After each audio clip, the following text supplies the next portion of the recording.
تعالوا إلى الخير يا مسلمون. da'da weyni inta badan way fakartaa waana laga yaabaa manaahijta ama qaabka loo fakarayo mujtamaca inay wax ka bedesho laakiin xoogga dhabta ee bulshooyinku ay leeyihiin waa da'da yar xataa ambiyada dadka ugu badan ee u gargaaray waa shabaabka dib ugu noqotay taariikhda dib u daraasay shabaabku waa xoogga qura ee wax bedeli kara laakiin hadduu shabaabka laftiisu mufsid u yahay ama akhlaaqdiisu ay liidato isna waxba bedelayo shabaabku inta ugu badan la mustaqbalkay ka fakaraan duulka waa gashaan dabeetana waxa laga fakaraa jaamacaadka marka la galayo waxa lagu qiimeeyaa un marketka suuqa soo kuma egtaan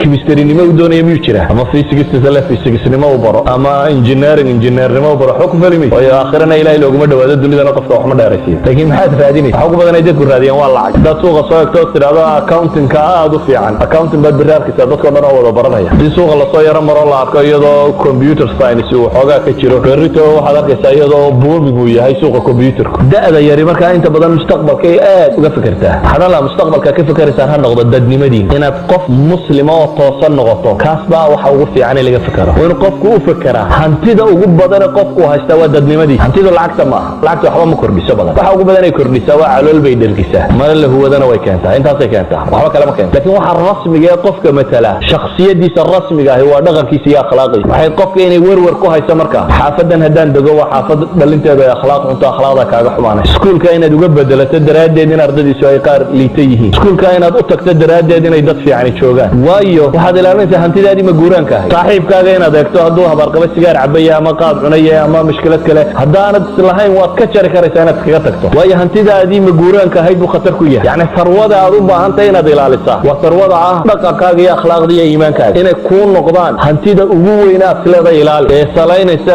degaankaagu halkuu noqonayo ee aad ku salaynayso dadka aad raacayso ee aad ku salaynayso bulshada qaabka aad ula dhaqmayso waa hanti runtii aad u qaaliya laakiin qalla ay yartay dadka inta ka fikirta hantidaas siduu u ilaashan lahaa iyo siduu u dhowri lahaa iyo siduu mujtamaca kale ugu gudbin lahaa kelmadeyda waxaan kusoo koobaya marka islaamnimadu yay af inaga noqon yaa ayuha aladiina aamanuu lima taquuluuna maa laa tafcaluun kabura maqtan cinda allahi an taquluu maa laa tafcaluun ilahay baa wuxuu leeya ya ayuha aladiina aamanuu lima taquuluun maa laa tafcaluun war maxaa u odhanaysaa waxaydan samaynay laa ilaha ila allahu markaad tidhaahdo dee wixii ay lahaydna waa lagaa rabaa laa ilaha ila allah muxamadun rasuulullah waxay lahaydna waa lagaa rabaa kelmadeyda waxay ku koobantahay marka bulshada maanta joogta waxaa laga yaabaa dad badan had iyo goor isbedelka inay ka eegaan madaxweynihii ma tegey madaxweyne cusub ma la keenay baarlamaanka iyaa iska bedelay kuwaas in badan waxba bedelaan bulshada waxa uu bedela xooggan soo socda sida uu u fakero iyo siduu nolosha u arkayo iyo siduu wax u qiimeynayo xooggaasi hadduu nolosha aragti ka leeyahayna wuu bedeli karaa haddaa uu dee aragtidu ka leeyahay ay tahay wax cunna gaalada lafteeda waxay dhahaa maxay ha u noolaanin bay dhaha inaad wax cunto ee wax u cun inaad noolaato bay noloshaadu hadday noqoto in xoolasaad u heshayo xoog iyo wax la cuno marka noloshaadii cunnaa kule adig laakiin u noolow bay idhahdaan wax u cun inaad noolaato mujarad cunnadu ha kuu noqoto waxaad nolosha ku kaalmaysanayso laakiin noloshaada qiimaheedii ay noqonin waxaan kula dardaarmaya waxa weeyaan inaynu طبقنا islaamnimada aynu wada rumaysanahay la ilaha illa allah muhammadur rasuulullah aynu wada rumaysanahay inaynu si fiican u طبقno oo nolosheena ku طبقno oo garanno cid waliba xaq aynu ugu leedahay iyo akhlaaqda laynooga baahan yahay al-adab maca allah maca rasuulihi salawaatullahi wasalaamu calayh iyo maca annaasi ajmaciin waxaynu kula dhaqmi lahayn inaynu garanayno markaas bay suurtagal tahay inaynu noloshanna wax ka bedelno tawrana samayn karno tawra dhab ah baynu mujtamaca ku samayn karnaa haddii dhaqankeenaasi isbedelo waayo maanta magaalada hadday soo galaan afar yaryar oo dhafoorada xiiran saadama waxaad arkaysaa nus yaryar oo kale ku daydo dhafoorada xiirtay ama haddii tviyada la daadaawado iminka waatan la leeyahay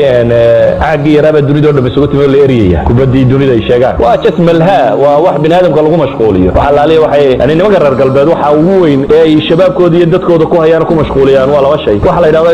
sportsku inta badan looma qasdiyo waxa laga yaaba inaad tidhaahdo waa miyaanay ahayn jirkoo la dhisay waa jirka si badan baa loo dhisi karaa laakiin kani waa malhaa isagu waa meel dadka lagu waalayo iyobay yidhaahdaan music shaneeme iyo music iyo inta tan labada kooxoodbana waa drug dealers drugay cabaan inta ugu badan fanaan kastoo dunida ugu caansan waa ka ugu qabaysan ku kastoo kubadda maqashaa maaradoona waa maqlisin inay yidhahdeen jabaan baa loo diiday darogada cabay daraaddeed jabaan oo dhan baa fiisya u diiday calaa kulli xaal isku dar waa malhaaga mid ka mid oo ku dhex jira hadday maanta shabaabku arkaan oo labada dhafoorba xidhan aroorta maxamed magaalada ku arki doontaa dadkoo dhafoorada xiran waan isweydiinin war ka xirtay muxuu yihi maxaase loo xirtay aan cid isweydiinaynin haddaa intiinan isku daydaan inaad dhaqankaa muujisaan waayo ninkii xumaha waday wuxuu isku dayay inuu xumihiisii xagga sare soo saaro oo isku dayo inuu misaal ummadda u noqdo dadku ay ku dayan karaan ama dhafoor la xiray ha noqoto ama surwaal yaro lawga korkiisa laga goynay ha noqoto ama wixii la doonayaba ha noqotee wuxuu isku dayayaa inuu misaal u noqdo najib inuu noqdo ummadda ay ku dayato waay dadka fiican ay u noqon kari waayeen inay dadku waxay ku daydaan soo saaraan kelmadaydu waxay ku koobmaysaa waa risaala xambaarsantii risaaladuna waa taa uu nabi maxamed leeyahay calayhi salaatu wasalaam innamaa bucistu liutamima makaarim alakhlaaq idinkaana u shabaab iyo dhallinyaro iyo xoogba